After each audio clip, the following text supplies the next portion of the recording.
तो hello friends and welcome to our YouTube channel being pharmacist. तो आज हम देखेंगे most important question of biochemistry का बहुत ही ज़्यादा इंपॉर्टेंट क्वेश्चन जो कि एग्ज़ाम में पूछा गया है और पूछेगा भी।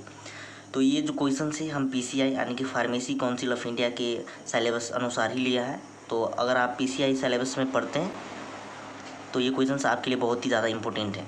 तो वीडियो दोस्तों पूरा देखिए, स्किप मत कीजिएगा, क्योंकि बीच बीच में क्या होता है ना, अगर एक ही क्वेश्चन को घुमा के पूछ दे, क्वेश्चन स्टूडेंट को आता है मगर वो छोड़ के आ जाता है क्योंकि वो क्वेश्चन घुमा के पूछा गया होता है।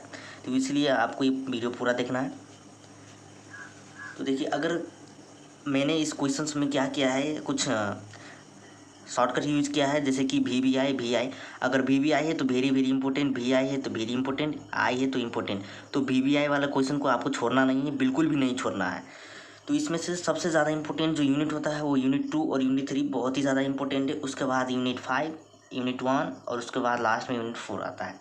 तो ये इंपॉर्टेंट यूनिट्स है, तो आपको यूनिट 2 और यूनिट 3 छोड़ना नहीं है बिल्कुल भी, बाकी भी छोड़ना नहीं है, बाकी भी सब पढ़ के जाना है। तो तभी आप अच्छा मार्क्स ला पाओगे और टॉप भी कर पाओगे। तो ये क्वेश्चन जो है, ये क्वेश्चन पढ़ के उसके बाद आपको बाकी क्वेश्चंस भी पढ़ने हैं, बाकी क्वेश्चन को भी नहीं छोड़ना है, तभी आप अच्छे मार्क्स ला पाओगे और टॉप कर पाओगे। इसके साथ साथ बाकी भी करना है, ये तो करना ही करना है, इसके बाद भी दूसरा भी बाकी क्वेश्चंस भी करना है। तो यूनिट 1 में सबसे पहले इंपॉर्टेंट क्वेश्चन आता है definition, classification, chemical nature and biological role of carbohydrate, lipid, nucleic acid, amino acid, proteins. अब इसमें से जो सबसे ज़्यादा इंपॉर्टेंट है वो वीवीआई में कार्बोहाइड्रेट से, उसके बाद प्रोटीन से। कार्बोहाइड्रेट्स और प्रोटीन्स को आपको छोड़ के नहीं जाना है, और उसके बाद लिपिड्स, न्यूक्लिक एसिड और एमिनो एसिड है। तो इसमें से आपको कार्बोहाइड्रेट्स और लिपिड को नहीं छोड़ना है। और यही क्वेश्चन को घुमा के क्या पूछ देगा कि right note on biomolecules with example. Biomolecules के बारे में आप नोट लिखिए और उसके साथ साथ उसका एग्जाम्पल्स भी। दूसरा क्वेश्चन है explain the concept of free energy, endergonic and exergonic reactions. ये भी इंपॉर्टेंट में आता है, ठीक है। उसके बाद है relationship between free energy, enthalpy and entropy.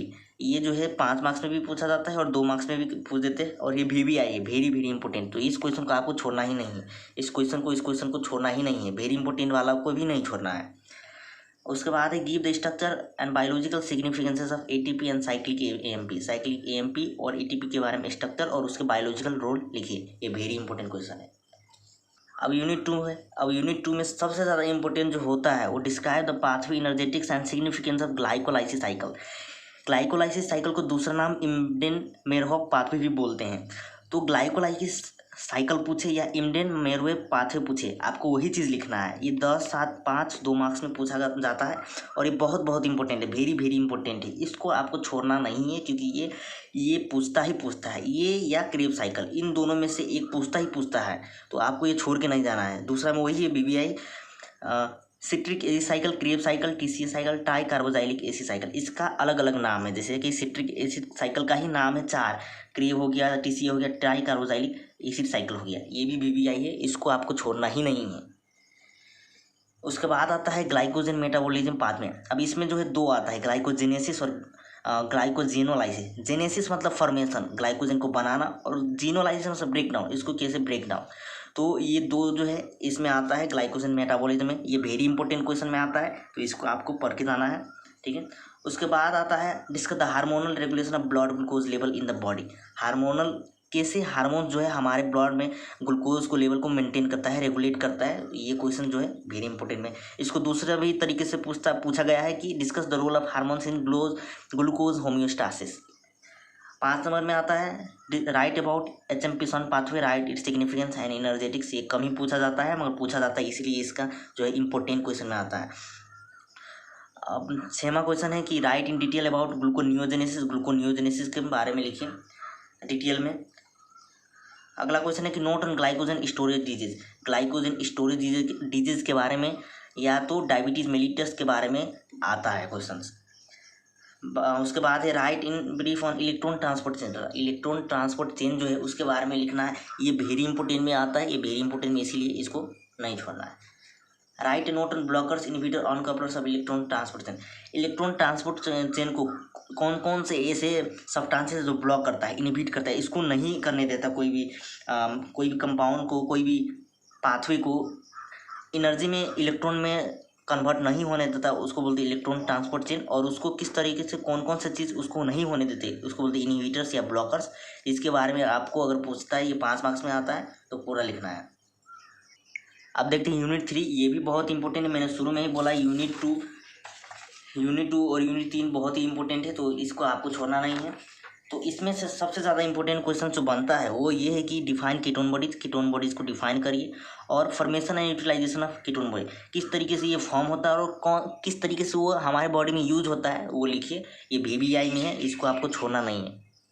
उसके बाद explain the de novo synthesis of fatty acid का या पाल्मिटिक एसिड, या यही क्वेश्चन उल्टा करके पूछ देगा बायोसिंथेसिस ऑफ फैटी एसिड। तो आपको यही चीज़ लिखा है, डिनोवो सिंथेसिस ही बायोसिंथेसिस है, तो यही लिखना है आपको।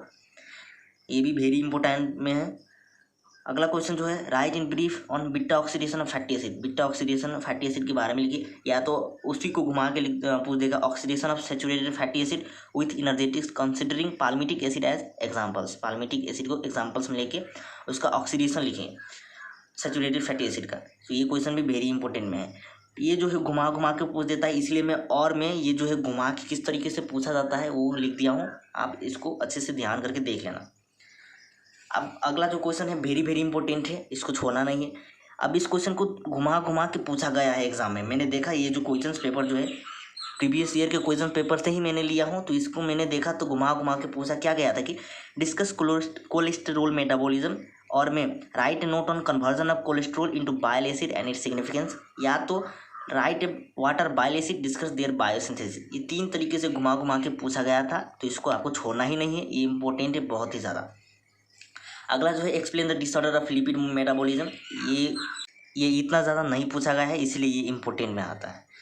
अब है एमिनो एसिड मेटाबॉलिज्म, तो ये देखिए इसमें सबसे ज़्यादा जो पूछा जाता है वो discuss in detail about urea cycle with its disorder. तो ये एक बहुत ही इंपॉर्टेंट क्वेश्चन, इसको यूरिया साइकिल को आपको बिल्कुल भी छोड़ के नहीं जाना, क्योंकि पूछते ही रहते हैं एग्जाम में, पूछता है, इसको आपको नहीं छोड़ना है। दूसरा में है explain the general reaction involving metabolism of amino acid का जनरल रिएक्शन, जैसे कि ट्रांसएमिनेशन, डीएमिनेशन एंड डीकार्बोजिलेशन, ये भी वेरी इंपॉर्टेंट में, इसको पढ़ के ही जाना है। Explain the biosynthesis of dopamine, nor adrenaline और एड्रेनालाइन। अब ये जो क्वेश्चन से आपको बोलेगा डोपामाइन को बायोसिंथेसिस करने के लिए ये जो ट्रिप्टोफैन से क्या होता है बायोसिंथेसिस, अगर आप मैं इसका लेक्चर भी कराने वाला हूँ अगले दिन में, तो आप ये वीडियो देखते जाना। तो इसका जो है ट्रिप्टोफैन से ये कन्वर्जन होता है, तो आप वहाँ पर क्या पढ़ेंगे कि एक ही कंपाउंड से तीनों चीज़ बनता है, डोपामाइन भी बनता है, नॉर एड्रेनालाइन भी बनता है और एड्रेनालाइन भी बनता है। तो ये जो है अगर आप एक चीज़ पढ़ लेते हैं वो तीनों का बायोसिंथेसिस आप मज़े से लिख सकते हो। तो आपको ये क्वेश्चन पढ़ लेना है, इसलिए क्योंकि एक बार आप पढ़ो 3 क्वेश्चन को आंसर आपको एक ही बार आ जाएगा। और ये भी क्वेश्चन ऐसे ही है, सेरोटोनिन और मेलाटोनिन का सिंथेसिस ये दोनों ही एक ही कंपाउंड से बनता है, तो इसलिए आप वो पढ़ लेते हैं तो ये दोनों आपको आ जाएगा, एक ही बार में आप दोनों का बायोसिंथेसिस लिख पाएंगे। तो ये वेरी इंपॉर्टेंट में, तो ये पढ़ना ही है। उसके बाद है detail write in detail on catabolism of haem और ब्रीफ ऑन जॉन्डिस। ये 2 मार्क्स का क्वेश्चन में पूछ जाता है कभी कभार, तो ये ज़्यादा उतना इंपॉर्टेंट नहीं है। अब यूनिट 4 में सबसे ज़्यादा अगर पूछा जाता है, ये उतना इंपॉर्टेंट यूनिट तो नहीं है, मगर इसमें से सबसे ज़्यादा पूछा जाता है वो semi conservative model of DNA replication या डीएनए रेप्लिकेशन, ये वेरी वेरी इंपॉर्टेंट में है, ये आप पढ़ लेना। उसके बाद है structure of DNA RNA with their functions के में पूछ देता है, वेरी इंपॉर्टेंट में है। और उसके बाद बायोसिंथेसिस ऑफ प्यूरिन पायरीमिडिन न्यूक्लियोटाइड्स, ये 2000 लगभग 20-21 में ऐसे करके पूछा गया था, तो ये इसलिए मैं यहाँ पर रख दिया हूँ BI में। JNTU में ये पूछा गया था।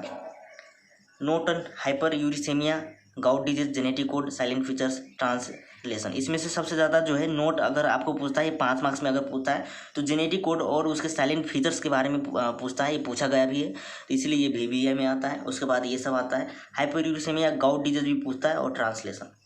अब जो यूनिट 5 में है, यूनिट 5 में सबसे ज़्यादा जो पूछता है ये देखते हैं। सबसे पहले क्या है, नीट फिगर के साथ, यानी कि ये जो है प्लॉट है लाइन विकर बर्ग प्लॉट, तो प्रिंसिपल और सिग्निफिकेंस इसका पूछता है। तो आपको इसमें चार्ट बनाना होता है, एक टाइप का ऐसे टाइप का चार्ट बनाना होता है, ये इंपॉर्टेंट में है, आप ये देख लेना। उसके बाद जो है explain Michaelis Menten equation of enzyme kinetics with plot graph के साथ साथ Michaelis Menten equation enzyme kinetics आप लिखिए, अगर एक्सप्लेन करिए अगर पूछता है तो ये आपको लिखना है, ये वेरी वेरी इंपॉर्टेंट में, यही क्वेश्चन ज़्यादातर यूनिट 5 से पूछा जाता है, तो आप इसको छोड़ना नहीं है। अगला जो है डिफाइन एंजाइम, एंजाइम का डिफाइन कीजिए, और IB classification of enzyme and enzyme inhibitors with examples, ये इंपॉर्टेंट में है।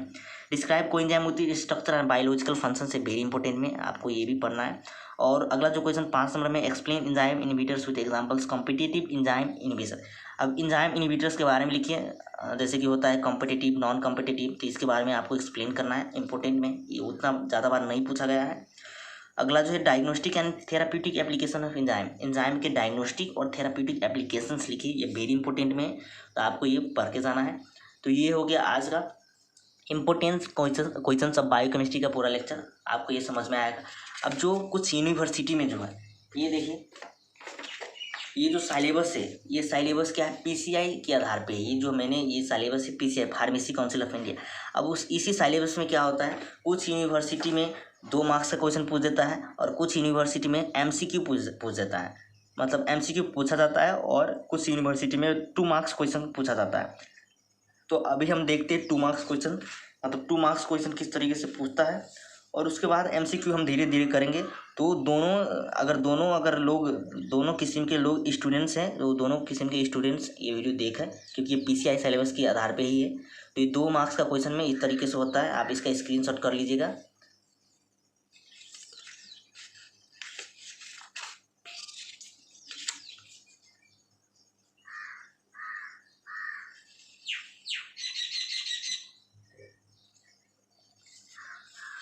तो लास्ट में मैं यही बोलना चाहूँगा, अगर आपको ये समझ में आया तो ये, अगर कोई भी डाउट है तो कमेंट करिए, और एक सब्सक्राइब करिए, लाइक करिए, और जिसको ज़रूरी है उसको फॉरवर्ड या शेयर कीजिए। तो इसका जो है बीइंग फार्मासिस्ट हमारे जो यूट्यूब चैनल है उसको सब्सक्राइब कर लीजिए, और इसका जो है मैं PDF बना के टेलीग्राम पे अपलोड कर दूंगा, जो कि टेलीग्राम का लिंक है बीइंग फार्मासिस्ट 906, वहाँ से आप इसका डाउनलोड कर सकते हैं। तो मिलते हैं नेक्स्ट लेक्चर में, और दूसरे क्वेश्चंस, इंपॉर्टेंट क्वेश्चंस के सीरीज़ में। अभी के लिए बस इतना ही, थैंक यू।